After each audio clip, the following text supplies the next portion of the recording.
কুলতলিতে ধর্ষণ খুনের ঘটনায় মৃত্যুদণ্ড, মাত্র 2 মাসেই 62 দিনেই মামলার নিষ্পত্তি। অন্যদিকে আরজি করে এখনো বিচারের অপেক্ষায় 4 মাস অতিক্রান্ত। কুলতলিতে তদন্ত করল রাজ্যের পুলিশ, আর আরজি করের ঘটনায় তদন্তে কেন্দ্রীয় সংস্থা সিবিআই।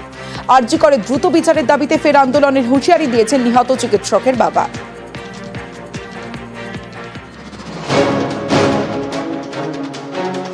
কুলতলিতে নাবালিকাকে ধর্ষণ খুন, শুক্রবার মৃত্যুদণ্ডের সাজা ঘোষণা।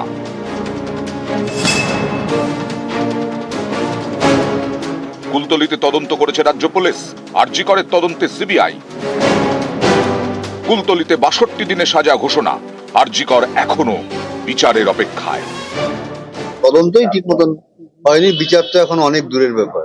এখন থেকে আমাদেরও আন্দোলন করতে হবে, আমরা ভালোই বুঝে গেছি। নিজে সরাসরি নামবে? হ্যাঁ, সরাসরি নাম। সমস্ত সংগঠনের সঙ্গে যুক্ত থেকে বিচার ব্যবস্থা এবং তদন্তের উপরে চাপ তৈরি করার জন্যই আমরা আন্দোলন। কোথাও কি মনে হচ্ছে যে ঠিকঠাক তদন্ত হচ্ছে না? না, ঠিকঠাক সে তো মনে হচ্ছেই। আমরা প্রধানমন্ত্রী, গৃহমন্ত্রী এবং রাষ্ট্রপতির সঙ্গে দেখা করার চেষ্টা করছি। পার্থক্যটা তাহলে ঠিক কোথায়? কেন কুলতলি 2 মাসের মধ্যে বিচার পেয়ে গেল? কেন আরজি কর ইস্যুতে এখনো নিহত ডাক্তারের বাবা মা বিচার না পাওয়ার অভিযোগে সরব?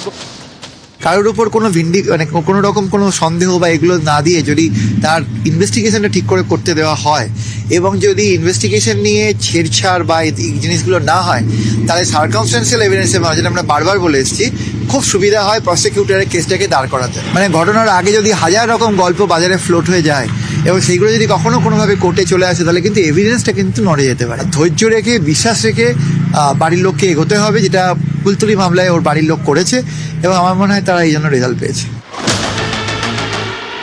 গত আগস্টে আরজি করে চিকিৎসক পড়ুয়াকে ধর্ষণ করে খুনের অভিযোগ ওঠে। এ নিয়ে শোরগোল পড়ে যায়। মাস দুয়েক পরে অক্টোবরে আবার ধর্ষণ খুন। এবার দক্ষিণ 24 পরগনার কুলতলিতে নাবালিকা পড়ুয়াকে ধর্ষণ করে খুনের অভিযোগ।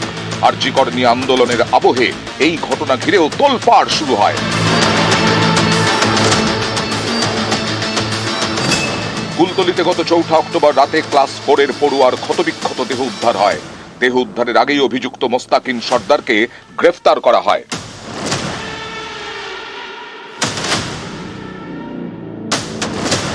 এই ঘটনার তদন্তে 7 অক্টোবর সিট তৈরি হয়। সেই সিট তদন্ত চালিয়ে ঘটনার 26 দিনের মাথায় 30 অক্টোবর চার্জশিট দেয়। 5 ডিসেম্বর অর্থাৎ ঘটনার 61 দিনের মাথায় অভিযুক্তকে দোষী সাব্যস্ত করে বারুইপুর ফাস্ট ট্র্যাক কোর্ট। 62 দিনের মাথায় ফাঁসির সাজা ঘোষণা। এটাই তো প্রমাণ করে মাননীয় মুখ্যমন্ত্রী যেটা বলেন, যেটা তিলোত্তমাকে তিনি আইন আনতে চেয়েছিলেন এবং তাকে একটা নির্দিষ্ট বিল থেকে আইনে রূপান্তর করতে চেয়েছিলেন, এবং তিনি বরাবর চেয়েছেন যে যারা ধর্ষক তাদের চরমতম শাস্তি হোক। এই কুলতলি বা জয়নগরের ঘটনাটা সেই মুখ্যমন্ত্রীর ধারণা এবং মুখ্যমন্ত্রীর কাজ, কথায় এবং কাজে মুখ্যমন্ত্রীর যে সবসময় সাদৃশ্য এবং তালমিল আছে, এই ঘটনা তাকে শিলমোহর দিল।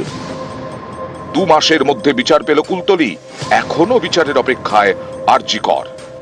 তদন্তই ঠিক মতন হয়নি, বিচার তো এখন অনেক দূরের ব্যাপার। এখন থেকে আমাদেরও আন্দোলন করতে হবে, আমরা ভালোই বুঝে গেছি। নিজে সরাসরি নামবে? হ্যাঁ, সরাসরি নাম। সমস্ত সংগঠনের সঙ্গে যুক্ত থেকে বিচার ব্যবস্থা এবং তদন্তের উপরে চাপ তৈরি করার জন্যই আমরা আন্দোলন। কোথাও কি মনে হচ্ছে যে ঠিকঠাক তদন্ত হচ্ছে না? না, ঠিকঠাক সে তো মনে হচ্ছেই। আমরা প্রধানমন্ত্রী, গৃহমন্ত্রী এবং রাষ্ট্রপতির সঙ্গে দেখা করার চেষ্টা করছি। এর আগে 1 বছরের মধ্যে ধর্ষণ খুনের মামলার নিষ্পত্তি হয়েছে শিলিগুড়ির মাটিগাড়ায়। গত বছরের মাটিগাড়ার নাবালিকাকে ধর্ষণ খুনের অভিযোগে এক যুবককে গ্রেপ্তার করে পুলিশ। এবছর সেপ্টেম্বরে তাকে দোষী সাব্যস্ত করে সাজা ঘোষণা করে শিলিগুড়ি আদালত।